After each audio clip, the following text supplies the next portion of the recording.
ശ്രീനാരായണ ഗുരുദേവൻ്റെ ഉജ്ജ്വലമായ ബോധനപാതയിലൂടെ അചഞ്ചലം സഞ്ചരിച്ചു കൊണ്ടിരിക്കുന്ന ഇവിടെ ശിവഗിരി തീർത്ഥാടനത്തിനായി ഇക്കുറിയും എത്തിച്ചേർന്നിരിക്കുന്ന എല്ലാ സജ്ജനങ്ങൾക്കും ഹൃദയപൂർവ്വം നമസ്കാരം. ഇന്നത്തെ ചർച്ചാ വിഷയം എന്താണ് എന്ന് ഞാൻ നോക്കിയപ്പോൾ ഇവിടെ വികസനത്തെക്കുറിച്ചും കൃഷിയെക്കുറിച്ചും കൈത്തൊഴിലിനെക്കുറിച്ചും കച്ചവടത്തെക്കുറിച്ചും ഒക്കെ എനിക്ക് മുന്നേ ഉള്ള ആദരണീയരായ പ്രഭാഷകർ സംസാരിച്ചു കഴിഞ്ഞു. അതിൻ്റെ കീഴിലൊരു ബൈലൈൻ എന്ന വണ്ണം സ്വയം പര്യാപ്തതയിലൂടെ അഭിവൃദ്ധി എന്നുള്ള ഒരു വാചകം കൂടിയുണ്ട്. നിങ്ങൾ കണ്ടോന്നറിയില്ല. ആ വാചകമാണ് എന്നെ കൂടുതൽ ആകർഷിച്ചത്. സ്വയം പര്യാപ്തതയിലൂടെ അഭിവൃദ്ധി എന്നുള്ളത്. എന്താണ് സ്വയം പര്യാപ്തത എന്നുള്ളതാണ് ഞാൻ എന്നോട് തന്നെ ആദ്യം ചോദിച്ച ചോദ്യം. നമ്മളെല്ലാവരും, പ്രത്യേകിച്ചും നമ്മുടെ കുട്ടികളെ വളർത്തുന്ന സമയത്ത് നമ്മളെല്ലാവരും പറയുന്ന കാര്യമാണ് സ്വന്തം കാലിൽ നിൽക്കണം എന്നുള്ളത്. വളർന്ന് വലുതാകുമ്പോൾ ഓരോ കുട്ടിയും, ആൺകുട്ടിയും പെൺകുട്ടിയും ഒക്കെ സ്വന്തം കാലിൽ നിൽക്കണം, തലയെടുപ്പോടുകൂടി നിൽക്കാൻ സാധിക്കണം, ജീവിക്കാൻ സാധിക്കണം എന്നുള്ളതാണ് ഏതൊരു അച്ഛൻ്റെയും അമ്മയുടെയും ആഗ്രഹം. നമ്മളവരെ പറഞ്ഞ് പഠിപ്പിക്കുന്നതും അതുതന്നെയാണ്. ആ സ്വയം പര്യാപ്തതയിലേക്ക് ഓരോ കുട്ടിയും എങ്ങനെയാണ് വളർന്ന് വലുതാകുന്നത് എന്നുള്ളതാണ് ഞാൻ ആദ്യം ചിന്തിച്ചത്. ഞാനിവിടെ എത്തിയപ്പോൾ ബഹുമാനപ്പെട്ട മേയർ ഇവിടെ വന്നു കയറിയപ്പോഴും എന്നെ ഇവിടെ കണ്ട അമ്മമാരും എല്ലാവരും ആദ്യം എന്നോട് ചോദിച്ച ചോദ്യം മോനെ കൊണ്ടുവന്നില്ലേ എന്നുള്ളതായിരുന്നു. ഞാൻ അവിടെ നിന്ന് തന്നെ ആരംഭിക്കാമെന്ന് കരുതുകയാണ്. ഇപ്പോൾ മോന് 6 വയസ്സായി. ഇപ്പോൾ ഓരോ കാലഘട്ടത്തിൽ കുട്ടികളുടെ വളർച്ച നമ്മൾ ഓരോരുത്തരും കണ്ട് അതിനെ ആസ്വദിച്ച് രസിച്ച് വളർത്തുന്ന അച്ഛനും അമ്മയാണ് നമ്മൾ ഒട്ടുമിക്കവരും. ഇപ്പോൾ 1-ാം ക്ലാസ്സിൽ കയറിയതിന് ശേഷം അവന് കഴിഞ്ഞ കുറേ ദിവസങ്ങളായിട്ട് ഞങ്ങളോട് പറയുന്ന ഒരു കാര്യമാണ്. വീട്ടിലെല്ലാവരും കുഞ്ഞേ വാവേ എന്നൊക്കെയാണ് സാധാരണ നമ്മുടെയൊക്കെ വീട്ടിൽ കുട്ടികളെ വിളിക്കാറുള്ളത്. നമ്മൾ എന്നെ കുഞ്ഞേ വിളിക്കണ്ട എന്ന് പറയും. ഇപ്പം ഞാനിപ്പോൾ ബിഗ്ഗായി എന്ന് പറയും. ഞാനിപ്പോൾ വലിയ കുട്ടിയായി, ഇപ്പം ഞാൻ കുഞ്ഞു വാവയൊന്നുമല്ല, നിങ്ങൾ എന്തിനാണ് എന്നെ ഇങ്ങനെ കുഞ്ഞേ എന്ന് വിളിക്കുന്നതെന്ന് ചോദിക്കും. അത് പറഞ്ഞിട്ട് വലിയ വഴക്കാണ് ഇപ്പോൾ. അപ്പോൾ കുട്ടികൾക്ക് വളരാനുള്ള ഒരു ത്വര എന്ന് പറയുന്നത് ഏറ്റവും കൂടുതൽ വരുന്ന ഒരു പ്രായം കൂടിയാണത്. അപ്പം ഞാൻ നോക്കുമ്പോൾ അവൻ നേരത്തെ നമ്മൾ ചോറ് വാരി കൊടുത്തുകൊണ്ടിരുന്ന ഒരു പ്രായത്തിൽ നിന്നും ഇപ്പോൾ സ്വയം ചോറെടുത്ത് കഴിക്കുന്ന ഒരു പ്രായത്തിലേക്ക് എത്തിച്ചേർന്നിരിക്കുന്നു. നേരത്തെ രാവിലെ സ്കൂളിൽ പോകാനായിട്ട് നമ്മൾ എല്ലാം ചെയ്തു കൊടുത്ത് ഒരുക്കി കൊണ്ട് നിർത്തുന്ന ഒരു പ്രായത്തിൽ നിന്ന് ഇന്നിപ്പോൾ സ്വയം ഉടുപ്പൊക്കെ എടുത്തണിഞ്ഞ് പോകാനായിട്ട് ഒരുങ്ങി നിൽക്കുന്നു. തലേ ദിവസം രാത്രി ബാഗ് എടുത്തിട്ട് സ്വയം ടൈം ടേബിൾ ഞാൻ തന്നെ എടുത്ത് വെക്കാമെന്ന് പറഞ്ഞ് സ്വയം പര്യാപ്തനായി ബാഗ് സ്വന്തം ചുമലിൽ തന്നെ തൂക്കിയേ പോകത്തുള്ളൂ, നിങ്ങളാരും എനിക്ക് ബാഗ് തൂക്കി തരണ്ട എന്ന് പറഞ്ഞിട്ട് കയ്യിലെടുത്തുകൊണ്ട് പോകുന്നു. അപ്പം ഇങ്ങനെ അനവധി ചിഹ്നങ്ങൾ ഞാൻ സ്വയം പര്യാപ്തനായി എന്ന് കാട്ടുന്നതിലേക്ക് ദിശാസൂചിക പോലെ ഇങ്ങനെ പ്രവൃത്തിയിലൂടെ ചെയ്തുകൊണ്ടാണ് ഞങ്ങളോട് ഈ ആവശ്യം ഉന്നയിക്കുന്നത്. ഞാനിപ്പോൾ അത്ര കുഞ്ഞൊന്നുമല്ല നിങ്ങൾ വിചാരിക്കുന്നത് പോലെ എന്നുള്ളത്. ഇതൊക്കെ കാണുമ്പോഴും എനിക്ക്, ഏതൊരമ്മയ്ക്ക് അങ്ങനെ തന്നെ ആയിരിക്കും, ഏതൊരു കുടുംബത്തിന് അങ്ങനെ തന്നെ ആയിരിക്കും. അവരെപ്പോഴും കുഞ്ഞുങ്ങളാണല്ലോ, അല്ലേ? നമ്മളെല്ലാത്തിലും സഹായിക്കണം എന്നാണ് നമുക്കെപ്പോഴും തോന്നുന്നത്. പക്ഷെ അവൻ സ്വയം പര്യാപ്തനായി എന്ന് എനിക്ക് തോന്നിയ ഒരു നിമിഷം ഉണ്ടായി. കഴിഞ്ഞ കുറച്ച് ദിവസങ്ങൾക്ക് മുൻപ്, കുറച്ച് മാസങ്ങൾക്ക് മുൻപ് ഓഫീസിൽ ഒരു ദിവസം വൈകുന്നേരം വന്നതിന് ശേഷം ബാത്റൂമിലേക്ക് പോയി. അപ്പോൾ ടോയ്ലറ്റ് ഉപയോഗിച്ചതിന് ശേഷം സാധാരണഗതിയിൽ കുറച്ച് നേരം കഴിയുമ്പോൾ കഴുകാനായിട്ട് സഹായിക്കാനായിട്ട് വിളിക്കാറുണ്ട് കുട്ടികൾ. അപ്പോൾ ഇത് കുറച്ച് നേരമായിട്ട് എന്നെ വിളിക്കുന്നില്ല ആൾ. അപ്പം ഞാനോർത്തത് എന്താ പറ്റിയെന്ന് പറഞ്ഞിട്ട് ഞാൻ അങ്ങോട്ടൊന്ന് പോയി. അപ്പോൾ എന്നോട് പറഞ്ഞു വരണ്ട എന്ന് പറഞ്ഞു. എന്നിട്ട് കുറച്ച് നേരം കഴിഞ്ഞപ്പോൾ സുന്ദര കുട്ടപ്പനായിട്ട് നല്ല വൃത്തിയും വെടുപ്പോടുകൂടി പുറത്തേക്ക് വന്നു, ഉടുപ്പൊക്കെ തിരിച്ചിട്ടിട്ട്. അപ്പോൾ എന്നിട്ട് എന്നോട് പറഞ്ഞു, ഞാൻ ചോദിച്ചു എന്താ ഹെൽപ്പിന് വിളിക്കാത്തത്, കഴുകാനായിട്ട് എന്താ വിളിക്കാത്തതെന്ന് ചോദിച്ചു. ഞാനിപ്പോൾ ബിഗ്ഗായില്ലേ, ഞാൻ തന്നെ കഴുകിക്കോളാം എന്ന് എന്നോട് പറഞ്ഞു. ആ ഒരു നിമിഷം ഒരു ചെറിയ മൈൽ സ്റ്റോൺ ആയിരിക്കും, ഒരു ചെറിയ നാഴികക്കല്ലായിരിക്കും, അല്ലേ, ഒരു കുട്ടിയുടെ ജീവിതത്തിൽ, ഒരു അമ്മയുടെ ജീവിതത്തിൽ എന്നുള്ളത്. പക്ഷേ എന്നെ സംബന്ധിച്ചിടത്തോളം അവൻ സ്വയം പര്യാപ്തനായി എന്ന് എനിക്ക് ബോധം വന്ന ഒരു നിമിഷം അതായിരുന്നു.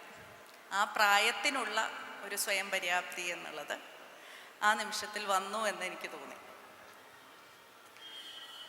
നമ്മുടെ സ്വന്തം ജീവിതത്തിൽ ഓരോരുത്തരും എപ്പോഴും നമ്മൾ സ്വയം പര്യാപ്തതയെക്കുറിച്ച് ചിന്തിക്കുമ്പോൾ അല്ലെങ്കിൽ സംസാരിക്കുമ്പോൾ ഒരുപക്ഷെ സാമ്പത്തികമായിട്ടും ഭൗതികമായിട്ടും ഒക്കെയുള്ള നമ്മുടെ ഉയർച്ചയ്ക്കും വളർച്ചയ്ക്കുമായിട്ടുള്ള ഘടകങ്ങളെ ആയിരിക്കും നമ്മൾ സാധാരണഗതിയിൽ ശ്രദ്ധ പതിപ്പിക്കാറുള്ളത്.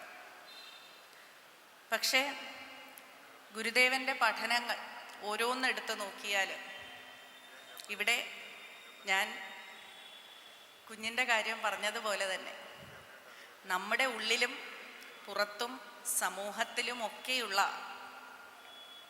ജീർണിച്ച അവസ്ഥയിലുള്ള ദുരാചാരങ്ങളെയും അതിക്രമങ്ങളെയും എന്നാണ് നമുക്ക് സ്വയം തുടച്ചു നീക്കാൻ സാധിക്കുന്നതോ അന്നാണ് നമ്മൾ ഓരോരുത്തരും സ്വയം പര്യാപ്തരാകുന്നത്. ആ സ്വയം പര്യാപ്തത ഒരു കുഞ്ഞിന് വ്യക്തിപരമായ ആ ഒരു ചെറിയ വൃത്തത്തിൽ നിന്ന് നോക്കുമ്പോൾ പ്രതീകാത്മകമായി എനിക്ക് അനുഭവപ്പെട്ടു എന്നാണ് ഞാൻ പറഞ്ഞത്.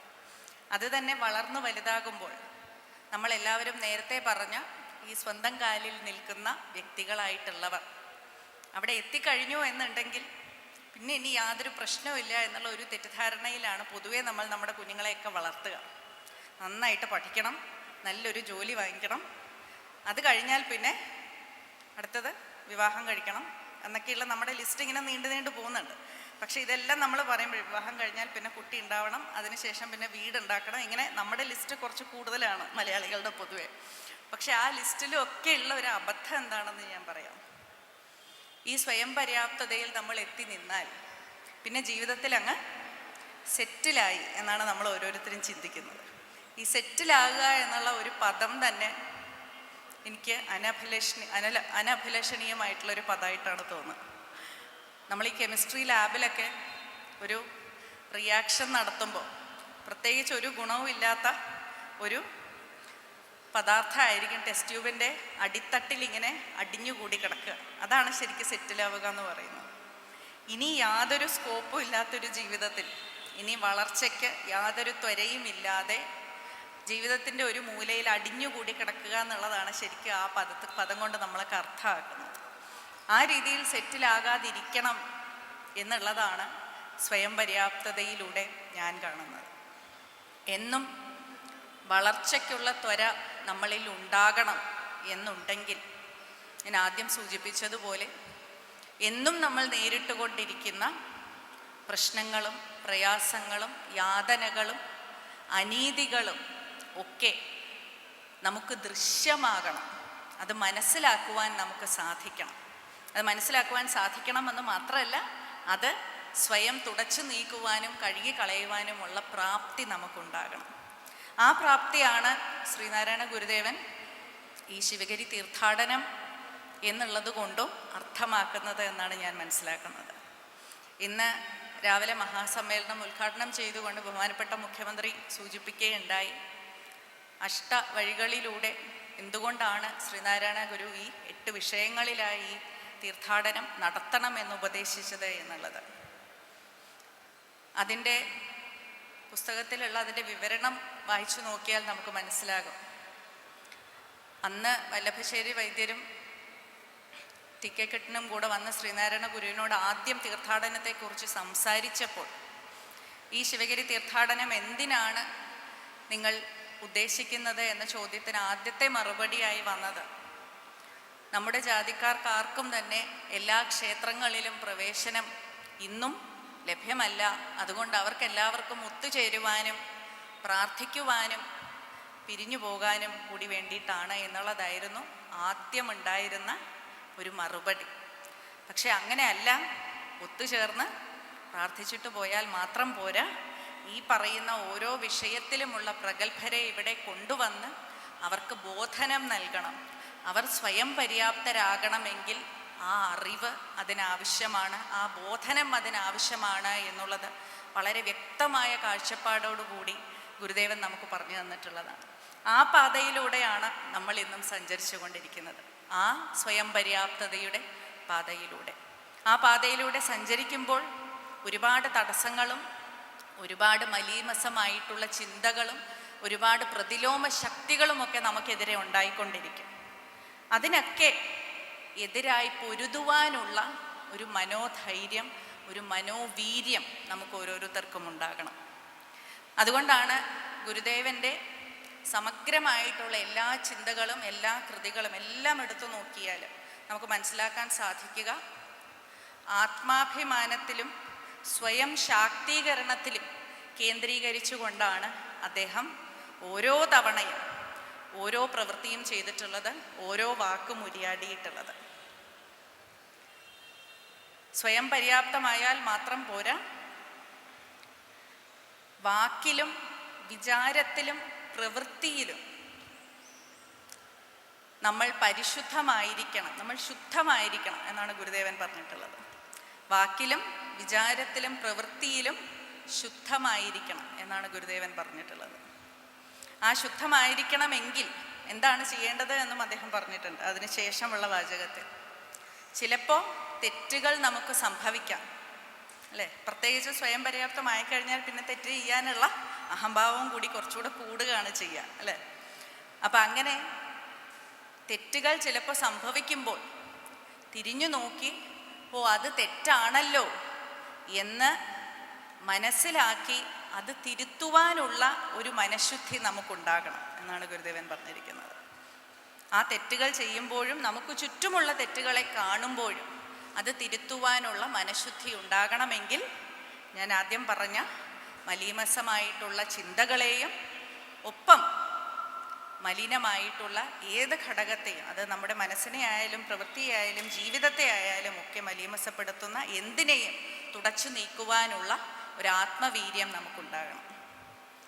ഗൂഢമെൻ നെഞ്ചിൽ നിന്നൂരിയെറിഞ്ഞു ഞാൻ വാടിയ പൂക്കൾ തൻ മാല്യം എന്നാണ് ബാലാമണിയമ്മയുടെ ജീവിതാനന്ദം എന്ന് പറയുന്ന ഒരു കവിതയിലെ വരി. അത് അവസാനിക്കുന്നത് ജീവിതത്തിൽ ആനന്ദം ഉണ്ടാകണമെന്നുണ്ടെങ്കിൽ ഏറ്റവും അധികം നമ്മൾ ചെയ്യേണ്ടുന്ന കാര്യം ഈ ആനന്ദത്തിനെയോ സന്ദേശത്തിനെയോ തുരത്തി ഓടിച്ചുകൊണ്ടേയിരിക്കുകയല്ല വേണ്ടത്, മറിച്ച് അതിനെ കളങ്കപ്പെടുത്തുന്ന വാടിയ പൂക്കളുടെ മാല്യം നമ്മുടെ മനസ്സിൽ നിന്നും എടുത്തു നീക്കുകയാണ് വേണ്ടത് എന്നാണ് അവർ പറയുന്നത്. ഗുരുദേവൻ്റെ ഓരോ പ്രവൃത്തിയിലും എത്രമാത്രം ശക്തമായിട്ടുള്ള ആഹ്വാനങ്ങളാണ് എല്ലാ ജനവിഭാഗങ്ങൾക്കും നൽകിയിട്ടുള്ളത് എന്ന് നമുക്ക് കാണാൻ കഴിയും. ഇന്ന് നമ്മൾ കൃഷിയെക്കുറിച്ചും കച്ചവടത്തെക്കുറിച്ചും കൈത്തൊഴിലിനെക്കുറിച്ചും ഒക്കെ സംസാരിക്കുമ്പോഴും കേരളത്തിൽ ആദ്യമായി കൃഷിയും വ്യവസായവുമായിട്ട് ബന്ധപ്പെട്ട ഒരു പ്രദർശനം, ഇന്ന് നമ്മൾ എക്സ്പോ എന്ന് പറയാറുണ്ട്, അത്തരത്തിലുള്ളൊരു പ്രദർശനം നടന്നത് എന്നാണ് എന്ന് നമ്മൾ തിരിച്ചറിഞ്ഞാൽ നമ്മൾ അത്ഭുതപ്പെട്ടു പോകും. 1904 കൃഷിയും വ്യവസായവുമായിട്ടുള്ള ഒരു എക്സ്പോ ശ്രീനാരായണ ഗുരുദേവൻ്റെ അധ്യക്ഷതയിൽ അന്ന് നടന്നു എന്ന് മാത്രമല്ല, അതിൽ സ്ത്രീകൾക്കായിട്ടുള്ള ഒരു പ്രത്യേക സമ്മേളനം ഉണ്ടായിരുന്നു. അന്ന് 1904 കാര്യമാണ് ഞാനീ പറയുന്നത്. അന്ന് സ്ത്രീകൾക്കായിട്ട് ഒരു പ്രത്യേക സമ്മേളനം അതിലുണ്ടായിരുന്നു. പാളയിൽ കഞ്ഞി കുടിപ്പിക്കും തമ്പ്രാൻ എന്ന് വിളിപ്പിക്കും എന്ന് പറഞ്ഞുകൊണ്ടിരുന്ന കാലഘട്ടത്തെ കാര്യമാണ്. ആ സ്ത്രീകളുടെ സമ്മേളനത്തിലും അതിനുശേഷം ഉണ്ടായിട്ടുള്ള ഓരോ സമ്മേളനത്തിലും സ്ത്രീകൾക്കെതിരായിട്ടുള്ള അതിക്രമങ്ങൾക്കും അനീതിക്കുമെതിരെ ഉറച്ചു പോരാടുവാനായിട്ടുള്ള ശബ്ദം ഉയർത്തുന്ന വ്യക്തിത്വങ്ങൾ, അതും സ്ത്രീകൾ തന്നെ അന്നും ഉണ്ടായിരുന്നു. ഡോക്ടർ പൽപ്പുവിൻ്റെ പപ്പമ്മ അന്ന് പറഞ്ഞിരുന്ന ഒരു കാര്യം എന്ന് ഞാൻ മനസ്സിൽ കൊണ്ടു നടക്കുന്ന ഒരു കാര്യമാണ്. നിങ്ങൾ അമ്മമാർ, കുടുംബങ്ങൾ കയ്യിലുള്ള സ്വർണ്ണാഭരണം വിറ്റാണെങ്കിലും മക്കളെ പഠിപ്പിക്കണം എന്ന് 1904 ആഹ്വാനം ചെയ്തതാണ്. ഇന്ന് നമ്മിൽ എത്ര പേരാണ് അത് പറയുന്നത് എന്ന് എനിക്കറിയില്ല.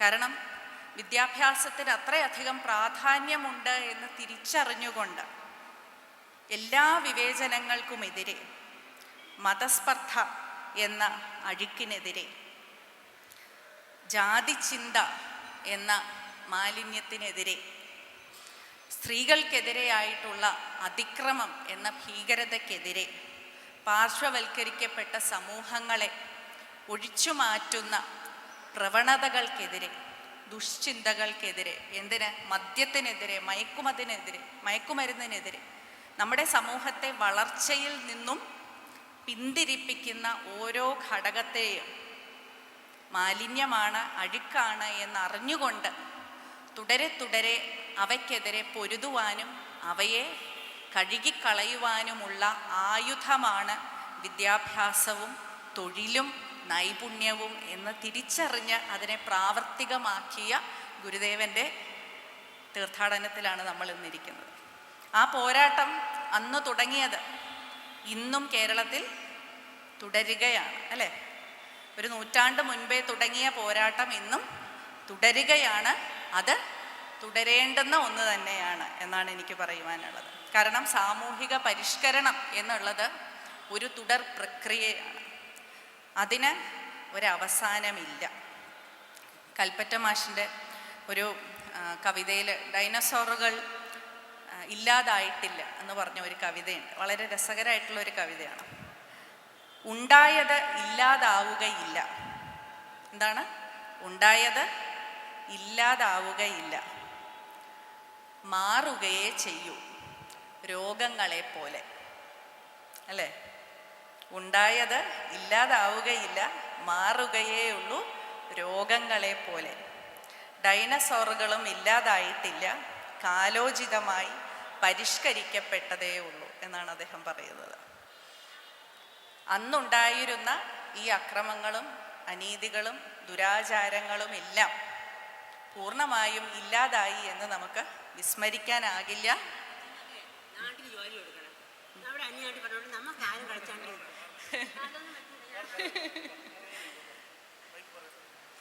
ഒരമ്മയുടെ ആതങ്കമാണ് അത്. തീർച്ചയായിട്ടും കേൾക്കുവാനുള്ള വേദി കൂടിയാണ് നമ്മുടേത് എന്ന് മനസ്സിലാക്കുകയാണ്. അതുതന്നെയാണ് കൽപ്പറ്റ മാഷിൻ്റെ കവിതയിലുള്ളത്. എന്നും നമുക്കുള്ള ആതങ്കം ഒരിക്കൽ ഉണ്ടായിക്കഴിഞ്ഞാൽ അത് ഇല്ലാതാകുന്നില്ല. അത് മാറ്റുവാൻ മാത്രമേ നമുക്ക് സാധിക്കുകയുള്ളൂ. നമുക്കൊരു രോഗം വന്നാൽ എങ്ങനെയാണ് നമ്മൾ അതിനെ മാറ്റുന്നതോ അതുപോലെ തന്നെ സമൂഹത്തിൽ ഓരോ വ്യക്തിയുടെയും ഓരോ അമ്മയുടെയും മനസ്സിലുള്ള ഈ ആശങ്ക, ഭീതി, ഭയം എന്നുള്ളത് അന്നും ഇന്നുമൊക്കെ നമ്മുടെ സമൂഹത്തിൽ പല പല വേഷങ്ങളിൽ, പല പല ഭാഷകളിൽ, പല പല ഭാവങ്ങളിൽ വന്നുകൊണ്ടിരിക്കുകയാണ്. അപ്പം ആ പ്രതിലോമ ശക്തികൾക്കെതിരായി നമുക്ക് നമ്മുടെ വിദ്യാഭ്യാസവും നമ്മുടെ സ്വയം പര്യാപ്തതയും ഒക്കെ ആയുധങ്ങളായി എടുത്തുകൊണ്ട് ഈ മാലിന്യം തുടച്ചു നീക്കുവാൻ നമുക്ക് ഓരോരുത്തർക്കും സാധിക്കട്ടെ എന്നുള്ളത് മാത്രമാണ് എനിക്ക് ആശിക്കുവാനുള്ളത്. സമയമായി എന്നുകൂടി അവിടുന്ന് കാണിക്കുന്നുണ്ട്. ഒരൊറ്റ വാക്കുകൂടി പറഞ്ഞ് ഞാൻ അവസാനിപ്പിക്കാം. ഇടം ഇല്ലാത്തവന്, തൻ്റേതായിട്ടുള്ള ഒരിടമില്ലാത്തവന് തൻ്റെ ഇടം നൽകിയ ഗുരുവാണ് ശ്രീനാരായണ ഗുരു. തൻ്റേതായിട്ടുള്ള ഒരിടമില്ലാത്തവന് തൻ്റെ ഇടം നൽകിയ ഗുരുവാണ് ശ്രീനാരായണ ഗുരു. ആ തൻ്റെ ഇടം നമുക്ക് ഓരോരുത്തർക്കും നമ്മെ സ്വയം പര്യാപ്തതയിലേക്ക് നയിക്കുവാൻ ഒരു വ്യക്തി എന്ന നിലയിലും സമൂഹം എന്ന നിലയിലും തുടരെ തുടരെ ദുരാചാരങ്ങൾക്കെതിരെ പോരാടുവാൻ നമ്മെ പ്രാപ്തരാക്കട്ടെ എന്ന് പ്രാർത്ഥിച്ചുകൊണ്ട് വാക്കുകൾ ചുരുക്കുന്നു. നമസ്കാരം.